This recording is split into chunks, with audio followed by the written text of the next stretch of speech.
Welcome, ladies and gentlemen. The Dawi are sending out signs as they are fairly confident of their win. A W4 win has been declared as they face off against the High Elves. Very difficult matchup for the Dawi, as we have the Treacherous One going to be leading the Dawi forces, and we have Kobe One leading the High Elves.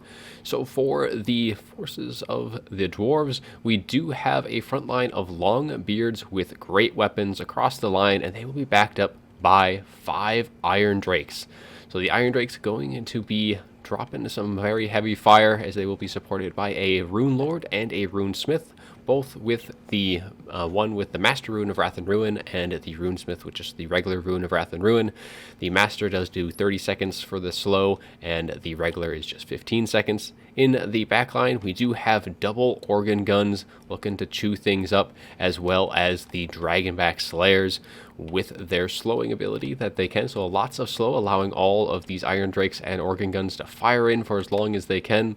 Now for the High Elf army, we do have a front line of White Lions of Trace, a very common frontline unit against the Dawi for the High Elves. It is quite strong with their armor-piercing values, just kind of chewing through those Dawi, and they do very well indeed.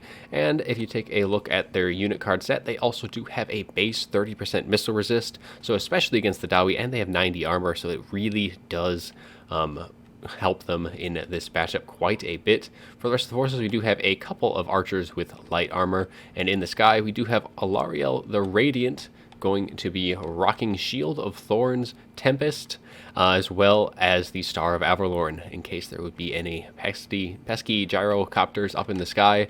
And we do have a Sun Dragon as well, with those breath attacks. Can do quite well against the Dwarven formation. And if they don't have any of the tools necessary, it can really be a problem for them. And for the rest of the forces, we do have some Lion Chariots of Trace in the back. We do have 2 of those, as well as an Eagle Claw bolt throwers to help snipe out some artillery if there is any on the field. And of course, those Lion Chariots of Trace with their armor-piercing bonus versus infantry, always a very good pick against the Dawi. Even with the mass changes where the Dawi can really stimmy some of those chariot play, they still can do quite well if your micro is on point. Well, let's get things going, as both armies are going to be approaching one another. The Dawi still holding their W formation. We'll see if that's going to pay out for them, or if they're going to kind of spread things out once the rest of the forces do kind of close in on one another. But the organ guns should start singing pretty soon, as they should be trying to rip through the approaching forces for the High Elves. Now, other than the chariots, there isn't anything with a whole lot of mobility, so the Runes of Wrath and Ruin should probably be saved for those Lion Chariots. So of course, the organ guns are going to be chewing through these White Lions as they do open up, doing some decent damage on that initial salvo. And we'll just see how well those Iron Drakes are going to perform. But for now, we're just going to have a little bit of an advance on both sides. Bolt Thrower should be getting in range itself fairly soon. And now the Dawi do kind of move up a little bit, reorganizing their lines as they do kind of spread, or I guess not necessarily spreading out just yet, just kind of reorganizing to face these White Lions as they do come in.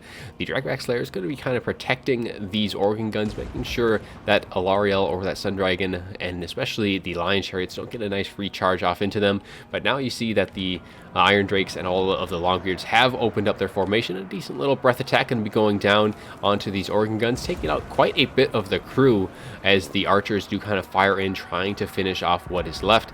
And we're going to see these Lion Chariots getting a Rune of Wrath and Ruin popped on top of it, as now the Dragback Slayers and even the Iron Drakes with the Longbeards going to have a field day as the organ guns firing point blank range into these guys. I don't know if these Lion Chariots are going to be able to last, but while those units are targeting those Lion Chariots, Alariel is going to have a nice little chance to jump on top of these organ guns. The Rune Lord's going to be trying to kind of push her away, though not really much of a threat, though you can see those Lion Chariots just getting shattered. Those Runes of Wrath and Ruin so good, and there is another Master Rune of Wrath and Ruin onto that Sun Dragon in the back, and you can see these Iron Drakes just roasting these White Lions in the front line. But now this Sun Dragon has dived in with that Master Rune still on top of him, and you see these Dragonback Slayers are just going to start putting him into the ground with how much damage they're going to start putting their way. And Alariel doesn't want to get into those Dragonback Slayers, pretty much leaving that Sun Dragon to die, is trying just to shut down these Organ Guns so that there isn't additional fire going into that Sun Dragon. But man, a Star of Avalorn, maybe a little too late, should have been cast a little earlier once that Sun Dragon did get caught out. And that Sun Dragon, oh, and those Iron Drakes right into the flanks of that dragon, just eating it and just sending it straight into the ground. That Star just not enough to satisfy that. And now that Sun Dragon is gone, there's not a whole lot of healing for that Star of Avalorn. You do have Alariel herself that can use the healing, but she has to be very, very careful now, though right now is her opportunity to jump on these units as the Master Rune of Wrath and Ruin has been used. However, the Rune of Wrath and Ruin is off cooldown, catching these Lion Chariots, and yeah, those runes have been on point today for the Dawi. Dragonback Slayers just punishing these Lion Chariots, doing quite well there. I think those Lion Chariots are definitely wishing they had used their charges in the front lines of those Longbeards. As you can just see, the Iron Drakes have roasted that front line, and with the Longbeards actually winning that engagement. Not something you'll see. Usually only Hammers are usually able to beat the White Lions of Trace. In this particular matchup, where the Longbeards, while they do last, they do usually lose out, but with the support that the Iron Drakes have been given them, it is definitely shown to be quite a very good combination thus far. Now at this point, Alariel is kind of sitting alone amongst a throng of Dawi, as the Master Rune does get popped on the Lion Chariots, making sure that those Dragonback Slayers will be able to get on top of it. And I think this is going to be the end for the High Elves here, as this very interesting Dawi build has been able to really bust through the White Lion rush that has been so effective against the Dawi for so long. And this may be a little change in the meta that we're seeing, as this build proved exceptionally effective against the High Elves. And as I said before, I don't think there's really anything that the High Elves can do at this point. Alariel is just, there's no way she can even beat the Dragonback Slayers, I think is the biggest thing. She can heal cap herself, and I don't think those Dragonback Slayers are going to go down. And there's no way to shut down all of these Iron Drakes at once. And these White Lions are just getting so low. There's really not a whole lot left that they can do, and those archers aren't going to be able to punch through the high armor of most of these Dawi forces. And it's only a matter of time before these runesmiths do have their runes back up off of cooldown. There has been a couple Master Runes and a couple of the regular Runes of Wrath Ruins so far, but that's going to be army losses, and the Dawi do take it. Quite a fun build.